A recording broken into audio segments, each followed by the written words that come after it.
see, know, and hear.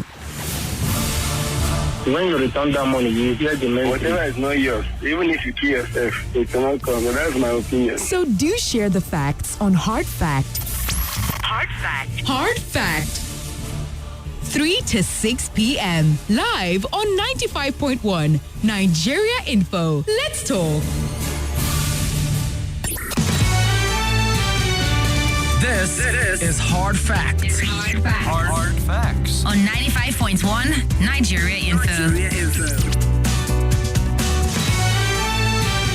Well, guess who became the latest titled man in Nigeria? Just guess. No, there's no money attached to the guessing. Well, none other than Bill Gates. Yeah, the co-chair of the Gates Foundation. President Bola Ahmed Tinubu conferred the national honor of Commander of the Order of the Federal Republic on Bill Gates. He conferred the honor on him on Tuesday at an event witnessed by top government officials, including Ali Pate, Coordinating Minister of Health and Social Welfare, and Aliko Dangote, President of the Dangote Group, among others. The award recognizes Gates' contribution to global health, education, and poverty alleviation, including strategic partnership with Nigeria. Gates is in Nigeria to meet with the president and other senior officials to discuss reforms in the country's primary healthcare system. And he also participated in a Goalkeepers Nigeria event focused on Africa's innovation future and meets with local scientists and partners shaping the country's national strategy on artificial intelligence and scaling up health solution. But guess what? The title comes with a bit of responsibility because Gates Foundation, even though it's been doing so much in Nigeria and Africa, but they announced that the foundation will spend $200 billion over the next 20 years to advance progress on saving and improving lives, particularly across Africa, and Nigeria will be one of the strong beneficiaries. So congratulations, Bill Gates, CFR. That's how it's called, huh? At this point in time. Welcome to Hard Facts. My name is Kimberly. Wachiku, call me Kim, the Oracle, the Digital Oracle, OTF, the fellow Madam Speaker, and I'll say yes to them on yes. Dr. Majeed is here. That I had to start with Bill Gates' story does not mean Dr. Majeed is not seated. Dr. Majeed, good afternoon and welcome to the show. Thank you, Oracle. Yeah, Bill Gates deserves the recognition. Yeah, he does. I mean, he's doing so much. Supported a lot of charitable works in Nigeria, particularly when it comes to disease management and healthcare. Yeah. Polio vaccination, even the efforts towards making the COVID-19 vaccine available to developing countries like Nigeria. He was there. So he's really been a friend of Nigeria. Indeed. And he's been channeling his humongous resources towards making life better for some of us that deserve his charity. So I think he deserves it, really. Indeed. He's really invested so much in Nigeria, so much, and he's still willing to do more. Yeah, well, he's one of those people out there who's putting his money where his mouth is, particularly in the area of health. I know there are a lot of investment partnering with Dangote in the area of nutrition for underage children. And we say thank you and well-deserving of the Commander of the Order of the Federal Republic. Yes, he spent billions and billions of dollars of his own money. Indeed. In Nigeria, in Africa, and all over the world. Yeah. Trying to make our planet a better place for us, all of us. So he really deserves it. Anything at all, he deserves it. He's a good man. He deserves it, indeed. All right, Dr. Majeed needs little introduction, but if you don't know, he's a researcher, he's a columnist, and the tech team lead of Lookster and Leadership Foundation. And he's the Midweek special on Hard Facts today as we look at some of the big stories driving conversation. I will take this all the way to 4:30. It's a special for a reason so that we can sit in depth on some of the stories. And just before we go on to other stories, there will be no big Salah celebration in Mokwa, in Niger State actually, as Umar Bago, governor of the state, has cancelled Idio-Kabir activity in the state to honor victims of the recent flood in Mokwa. The flood, which happened on the 29th of May, the night of it, killed over 200 people and is said to have affected 503 households and displaced 3,018 residents. 3 bridges in the area were submerged and destroyed, posing a logistic nightmare for humanitarian workers. And in a statement put out by Abubakar Umar, secretary to the Niger State government, the governor said low-key Eid celebration in Emirates across the state. The governor suspended Hawan Bariki, Doba, another Salah-related activity and emphasized that the decision was taken as a mark of respect for the victim of the tragedy. It's a huge tragedy, so I can understand why it will not be a time to put anything colorful when people are still mourning and some people are still trapped in areas where they've not even been able to get to. People are still unaccounted for. Yeah, that's a huge number. Huge number. It's a disaster of unprecedented proportion, and it's completely natural in nature.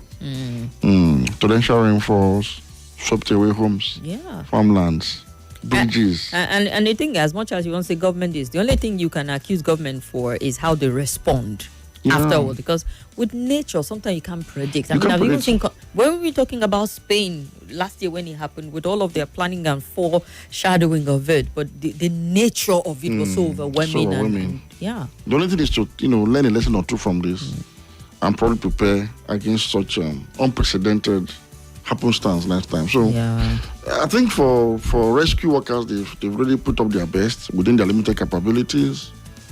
The governor has done well to have actually cancelled all forms of festivities in the state so that they can collectively mourn. But I don't know if he's back from his own pilgrimage. I understand he's in Hajj, went on Hajj. I would have thought that by now he should have cut short his pilgrimage and returned home too, to actually show example of how to be an empathetic leader.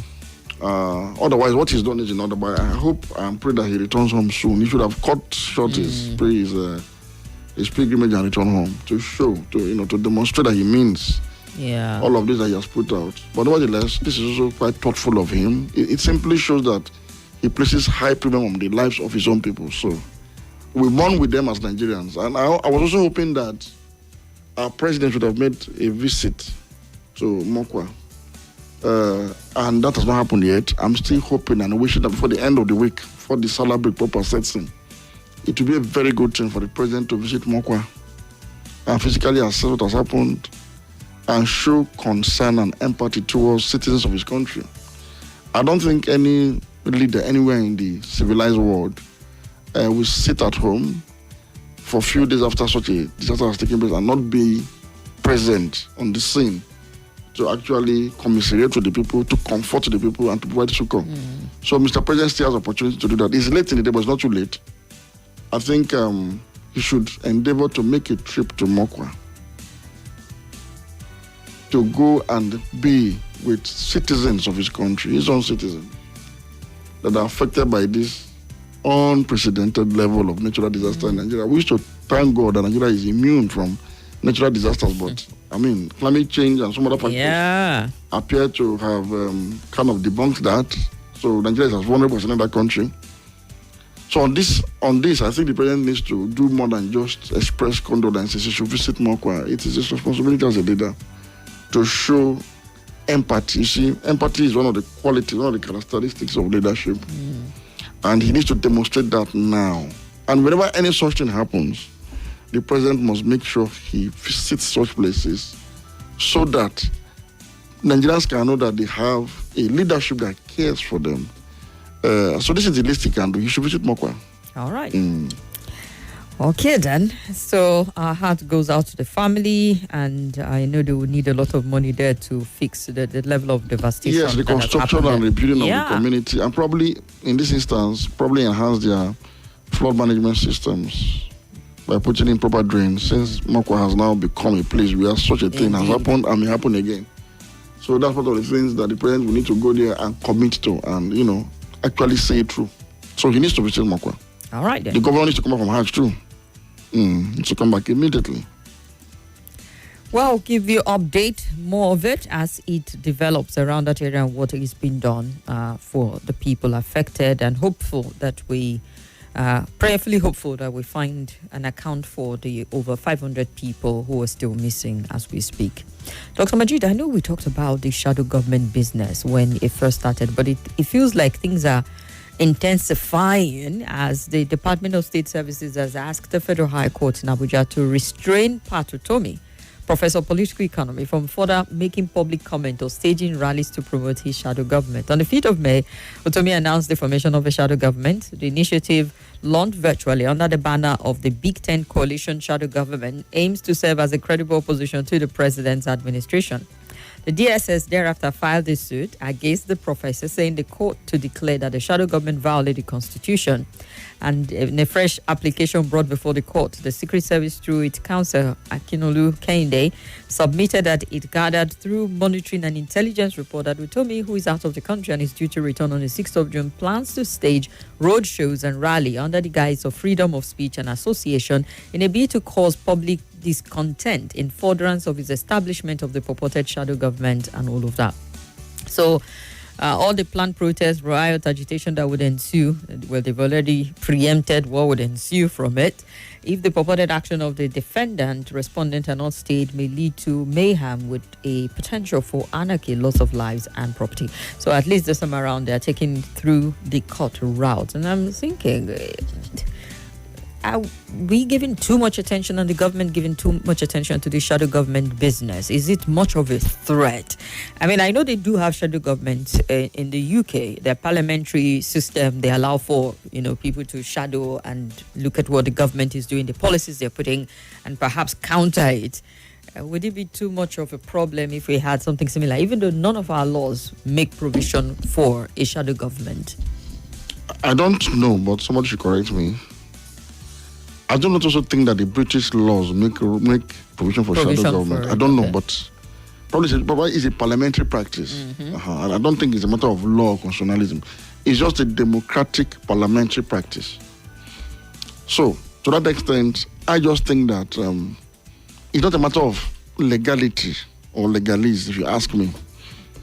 While you may say that the concept of shadow government as an opposition mechanism to probably check the government and put the government on its toes might be strange to a presidential system of government, particularly in a federation such as Nigeria.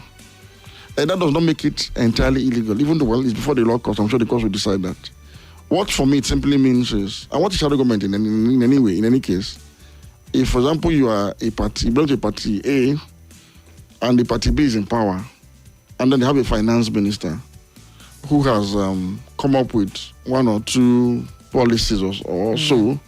So for you that is opposing what they are doing, you now come up with your own alternative and promote the public to counter what they are doing, so as to get people to see the impropriety of their own policies and programs. Now, the question is, does this fit into a presidential system of government? So what is in Nigeria? Absolutely no. So I've just two things here. Is it illegal? I don't think so. But does it fit into our system? It does not fit in. And I'll tell you why. The reason why you have shadow government in the UK and why it is compatible with their system. It's about compatibility here. Compatibility with the system. Now, in parliamentary system, responsibility can be both collective and individual. But in presidential system, responsibility lies in one office only, the president.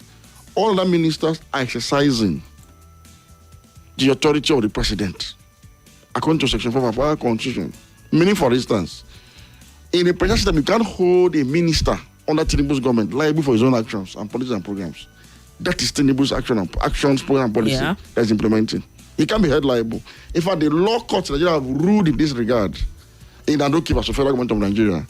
When Adoke was said you can't hold Adoke as Minister for Justice and Attorney General liable for what he did in office that was at or delegated authority of the president.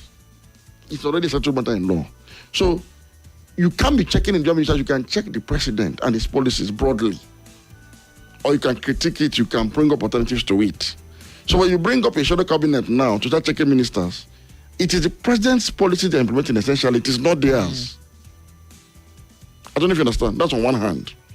Whereas in the UK Parliament, for instance, ministers are held liable for their respective ministries. That was why, for instance, when Rishi Sunak was Chancellor of the Exchequer, he was held personally liable for the finance and economy of the UK. Personally. He could take responsibility for it. He could resign, for instance, anything goes wrong, on his personal capability, on his personal. And that's why, for instance, when Liz Truss came in, her policies weren't exactly working. Her Chancellor of the Exchequer was pressured to resign first. that, look, he has to go. It means what you are saying is not working. Yeah. And that is how their own system works. So in parliament, the opposing party will have their own ministers of, their own chancellor of the exchequer. More news. And other ministers to debate with their counterparts on the floor as parliamentarians. You have said you want to do so and so and so in the economy. You want to increase taxes, blah, blah, blah. The shadow chancellor will tell you, no, at this time, what you are doing now has created inflation, has done this and that. So I think you should reduce it. It is a parliamentary debate. It happens in the parliament, it happens in the media too, it happens as punditry. So it's compatible with their system. Shadow government by way of opposition in Nigeria is not compatible. That is the problem. So for me, it's not even a threat to the government. So I don't know why they are fighting over this. Perhaps maybe just being one step ahead to saying, could it be a cover for something more? It can be anything. In fact, to me, it's ineffective, it's ineffectual, it's of no consequence. That is not what people like Patutomi should be doing. And I've always addressed this issue of failure of opposition. And people get angry, people get cringe when I say it. In a democracy, when you talk about failure of government, you also talk about failure of opposition. It's very important. Very, very. For instance, in the US today, people are telling the Democratic Party, go and rebuild. Otherwise, you'll be out of power for a long time. Go and rebuild. Go and change tactics. Go and change strategy. You have lost the people. There was a point you lost the people, and Donald Trump gained them for the Republican Party. So you now need to look at, are you too liberal for today's America that you need to retool a bit? For instance, I'll give you a typical example. If you look at the UK, it was the Labour Party that started giving opportunities to non-white citizens of the UK to high government offices, for instance. And it made the Conservatives to lose ground to the Liberals, the UK Labour Party. So what happened? The UK Labour Party Conservative understood that we need to also dig into that population. UK has a growing population of non-white citizens from Africa, Indeed, from Asia. So how do we also dig into to get them on our side? So they introduced what was called the Safe Seat Initiative under David Cameron. What was the Safe Seat Initiative? There are areas in the UK that go to bed and wake up, it must be won by the Conservatives. So these seats are safe for the Conservatives. Now, since you now have this advantage, few people of color in those places. That was how the people like Rishi Sunak and others came into the parliament. All right. And somehow they created a party for them, and today they became prime ministers. Today, one of them is also leader of the Conservative Party and the opposition leader in the UK. Now, if you look at the Labour Party, they've been doing that for a long time. I mean, most of their mayors in some cities, particularly London and co, are people of non-white racial background. So it's now balancing out. So the two parties are almost at par when it comes to racial inclusion. Now, if you go to the US, the Democratic Party, for instance, in modern times, used to be the party that promoted the most issues of civil liberties and gave the black man opportunities to get into the parliament, to get to the Congress. If I gave the black man the first opportunity to become American president, for instance.